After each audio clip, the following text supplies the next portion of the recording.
Welcome back to yet another episode of What's in My Stash. I know my last video was also a What's in My Stash video, but if you watched the beginning of that, I did select all the fabrics I wanted to use for another project. So as promised, I'll be doing that project that I talked about at the beginning of that video in this one. So in this one, I'm going to be doing a corset made from some leftover blue velvet that I had, as well as some pink satin for the lining, and then making a cute skirt out of the checked denim.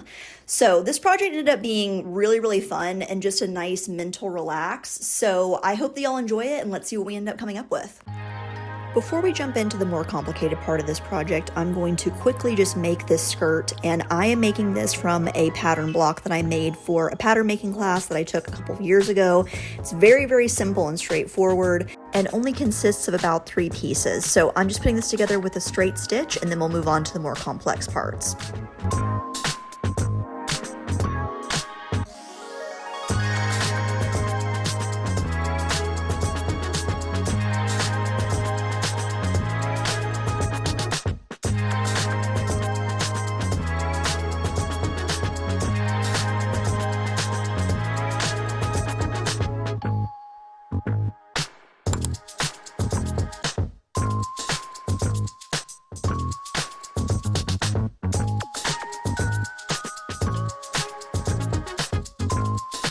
And now that the skirt is done, we're ready to move on to the corset.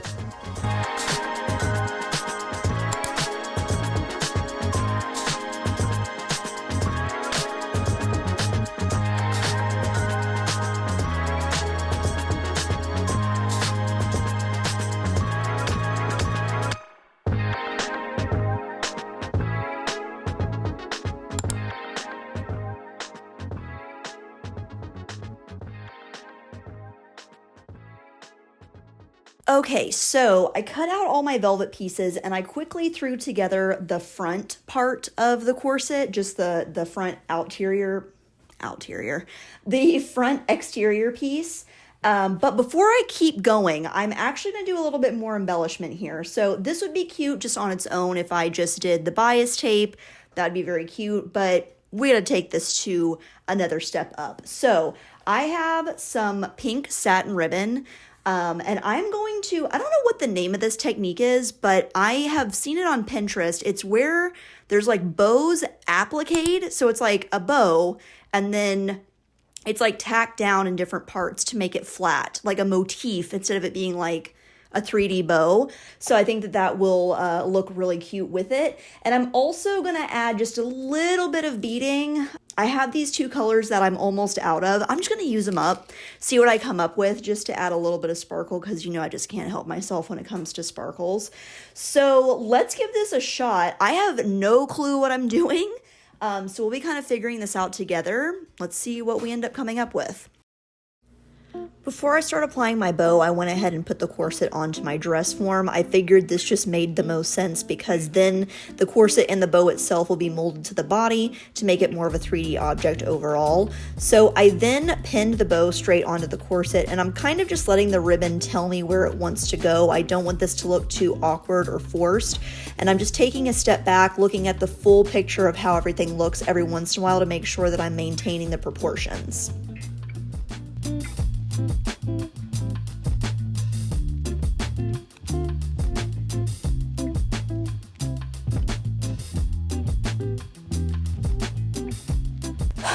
Okay, so I just finished putting this bow on.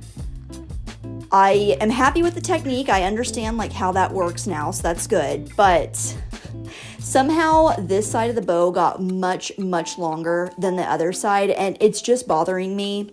So I'm gonna basically undo everything we just did and fix this bow so that it's even on both sides. So I'm not gonna put y'all through watching me do that again. I'm just gonna fix it really quickly, but I will show y'all the finished result once I get it fixed and get the bow balanced on both sides. Once I had the bow pinned exactly how I wanted it on the front of the corset, I then very carefully removed it from my dress form, and then I'm just using regular thread to tack it down to the front of the corset. And I'm essentially just making a small stitch wherever I put a pin. I don't want to go too crazy here because I want the ribbon still to feel like it's flowing, but I want to just tack this down so it's not going anywhere.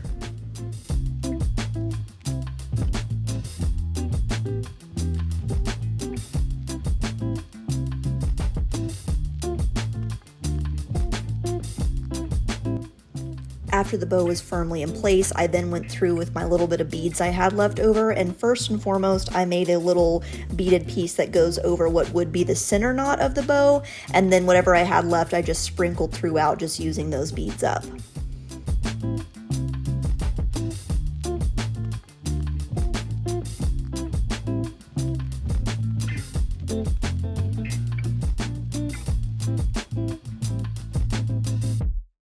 Okay, so now the front part of the exterior part of the corset is finished. I am obsessed with how this bow turned out, and the beads look so perfect with it, and it was so nice to just use those up. So now that we have this piece finished, there's, stitches and stuff on the back from attaching everything. So once I put the lining in, all of that is going to be completely covered and the garment will have a lovely finish on the inside. You won't be able to see any of the stitching. So I'm going to go ahead and cut out the lining pieces and see how far we can get today.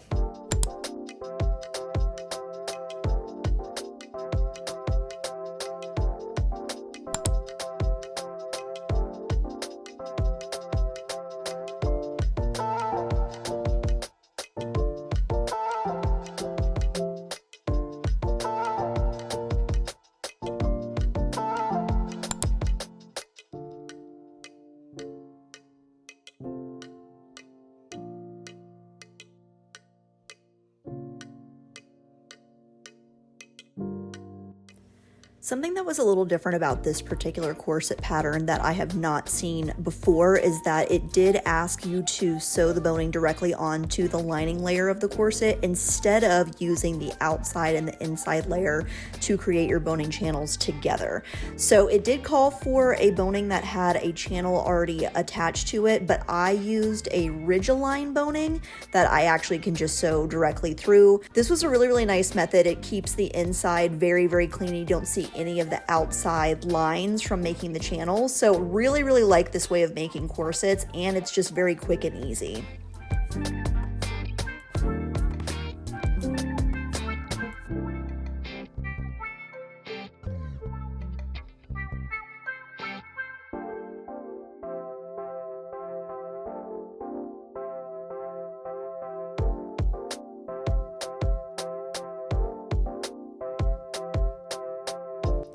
To put the outside layer and the lining layer together, I am putting them wrong sides together with the seams aligned, and then I am going to stitch all the way around the entire outside of the corset to make it all one piece together.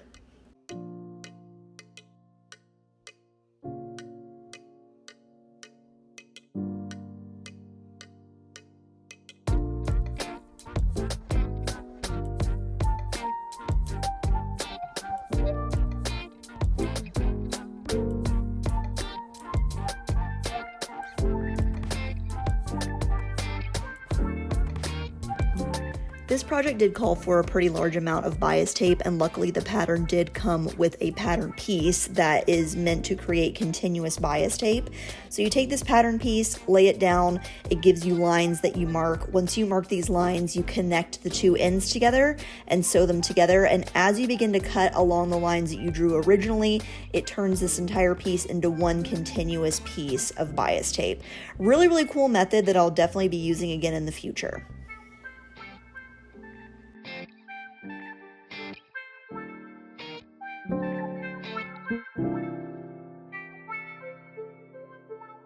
Okay, so after quite a bit of sewing, I now have a corset that is all in one piece with the lining and the outside together. Sorry, the lighting's kind of crazy this morning. But yes, so this is all put together. So now what I have to do is I have to put bias tape around the entire edge of this. So I made bias tape out of the same material I used for the lining, which is just like a pink satin with some butterflies on it. I'm going to sew it with my machine first, and then once I tuck it behind, I think I'm gonna hand sew it. So I don't know if I'm just like wanting to torture myself or what, but I think that's what I'm going to do because I think it just gives the best finish. So it's bias tape and then grommets and we'll be done. So we're really, really close. To attach the bias tape, I unfolded one of the edges and laid it right sides together against the raw edge of the corset and essentially stitched in the fold line where it was originally folded down. Then once the bias tape was sewn using my machine, I then wrapped the rest of the bias tape around the raw edge to encase it and used a very, very invisible stitch to stitch down the inside of the bias tape.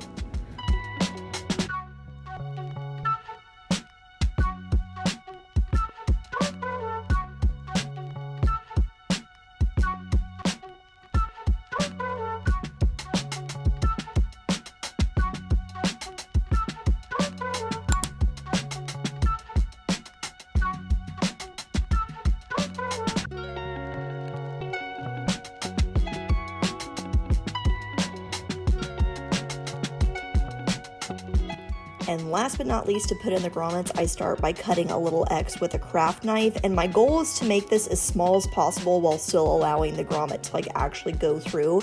You don't want the hole to be too big or the grommet's just gonna pop out. And then I just use the tool that comes with it to hammer it in place.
All right, so that is another episode of What's in My Stash, and I love this whole outfit so much. This corset is so cute and surprisingly very comfortable.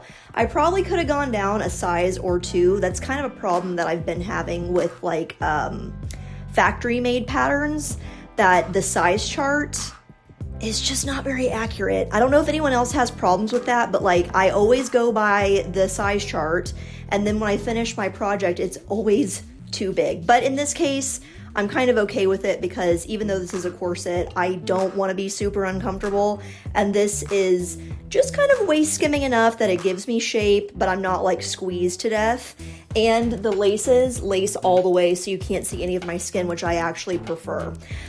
So I love the corset by itself. I think it's an amazing statement piece that I will wear a lot, I'm sure. I think it could be really cute with jeans, really cute with like a long skirt. There's a lot of different styling options.